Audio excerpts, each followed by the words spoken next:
Hello, everyone, and no one, and welcome to another Poor Boy Optics. Today we are going over my, uh, pretty sure it's Zulisy, and I have just been calling it Zulisy. This over here and that, and it's a 3 MOA dot with a circle. It's like a 56 MOA circle or something. We'll see if I can get that on camera. Uh, Come on, show. Yeah. So I ended up moving this one onto here because the O Hunt, while I like it, was either too heavy or the screw was just tad too long on the plate that was going in through, and it was just causing this guy to malfunction. Since I threw this on, ran like a champ with everything. I even got a couple other mags that I got on, or another mag on order to test out with and everything. But we'll go with what it came with. Obviously, you still have your box. You obviously have your literature, screws, the thing the battery came in,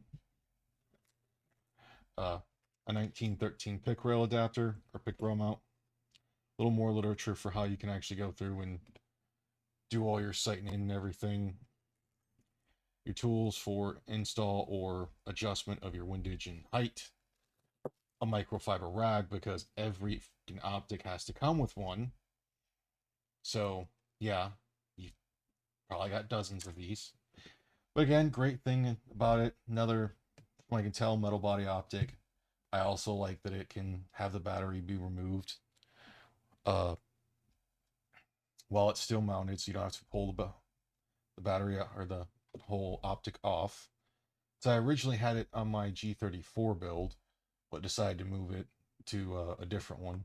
Um, Relatively accurate. I'll have some tests and I'd say some footage in there of me messing around, even kind of using the shot timer a little bit, just for how well it ran. And this might not stay on here. That's all going to depend on plausible slide for my G19. It might get swapped out with this Gideon that I won. That is another green dot.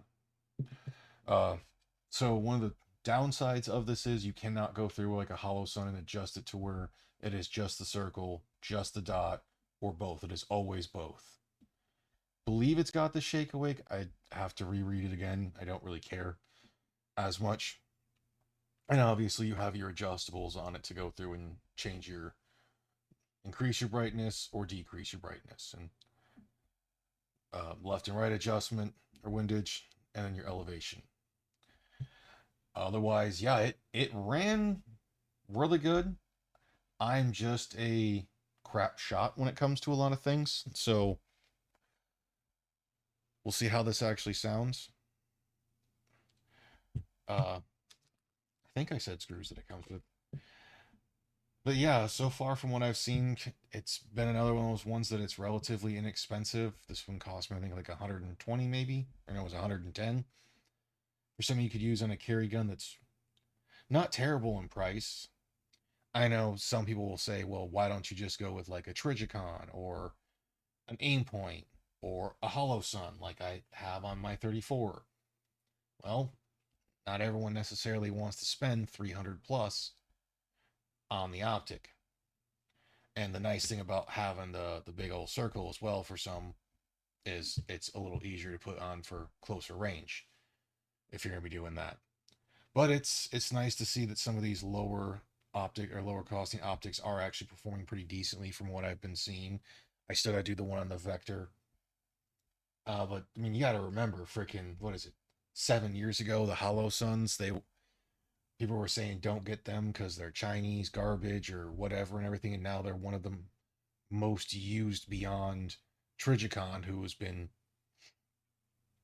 riding out everything for a lot of their optics for years. And then there's the aim point. I mean, heck, even Vortex is up their game for a lot of these. But yeah, I'll throw the footage in there. I think I've got like, between the two guns, it's been on 150 or so rounds on it. I mean, I said, I would say it's relatively accurate. I'm still forcing myself to try to get better. I need to dry fire more. But I would say for the price so far, it's been pretty good. I'll throw in the footage of me shooting as well. Thanks. Okay. Okay. This ought to be at least halfway decent enough to kind of try to get some decent footing. Since I had some issues with the O-Hunt FBO4, I think it was due to the plate. The screws might have been a little too long. I'm not 100% sure. This Glock did run fine with a Holosun 507 before, 507C to be exact.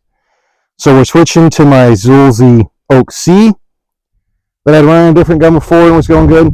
We'll also be testing out this Hive 2-round extension. This one has it full. I've got several other mags with just 10 rounds in them to make sure this runs. Got it bore sight in. I don't have a target to test the accuracy right now because I don't really care. I just want to make sure it runs. So we're just going to go at the steel targets at about 15-ish yards, maybe a little less. Okay, definitely need to turn up the brightness real quick because with the sunglasses and everything else, oh, definitely should have kept my finger out of there. But all right, let's see.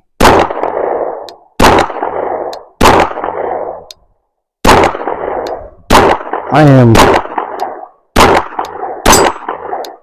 apparently super low. But ran like a champ. Put that in this pocket. So I think it was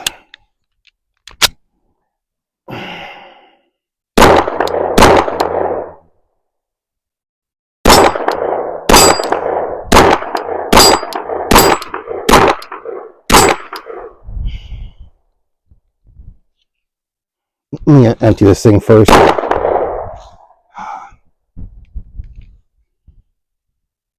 That doesn't feel loose.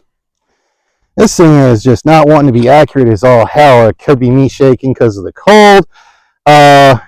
Could be the sight. But she's at least running the way she's supposed to be.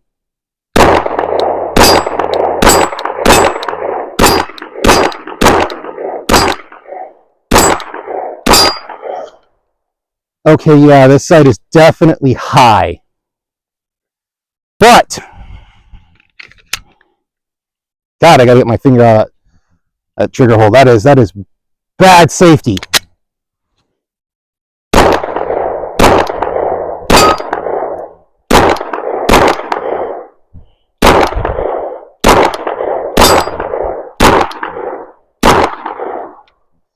She's running properly, so honestly, I'm going with it was the screw. I'll have to find that user who commenter who recommended it. And I think the screws were just a tad long enough that I could still pull them out, but like enough that I could still slightly pull it out to where I couldn't see anything, but just enough to cause issues. So that's for this gun, and I'm happy she works. I just got to go through and grab an actual sight tool and target.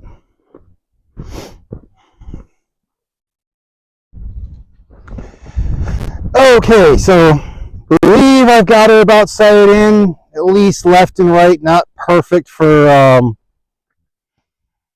up and down.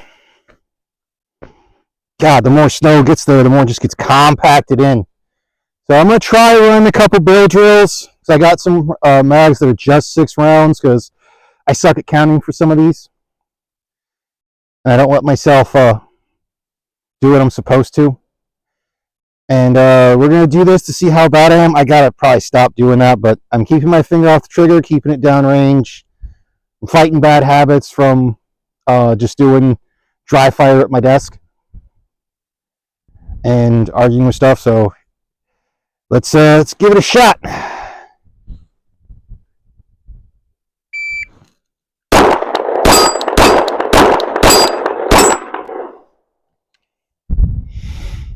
So 4.19 For anyone who would like to actually see, yes, I have a shot timer. I'm trying it and I'm garbage.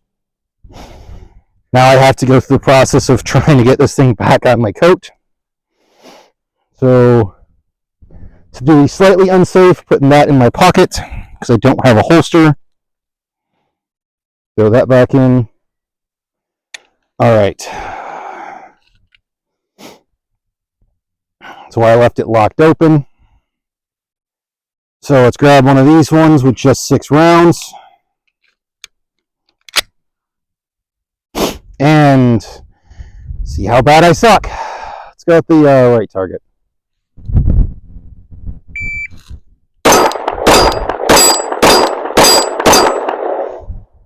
Okay. 3.92. Getting better.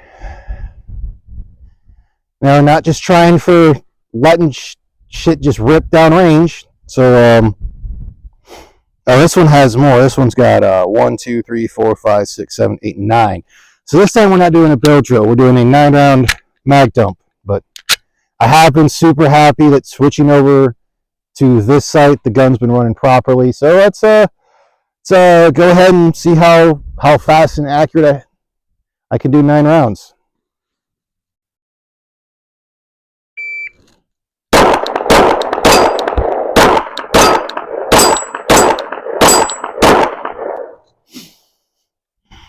Not even like 50%.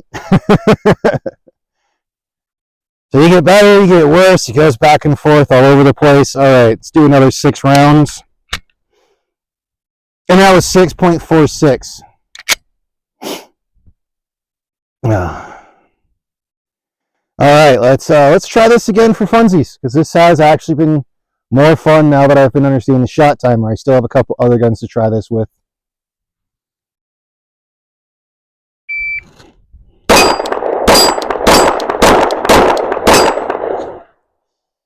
I'm rushing and not getting my stuff back on target. 4.2.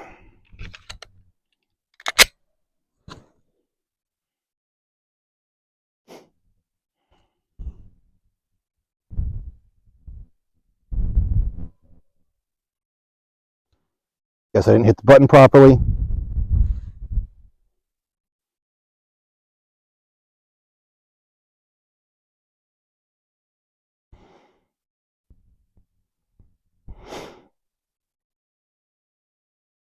Or I'm hitting the wrong button.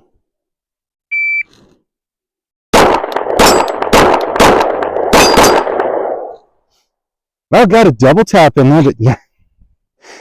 I am not good at the bill drill. But everything else has been running properly. I got a couple other guns to mess with. I'm calling it good on this one. It's mostly accurate. I just suck like usual. Fun times.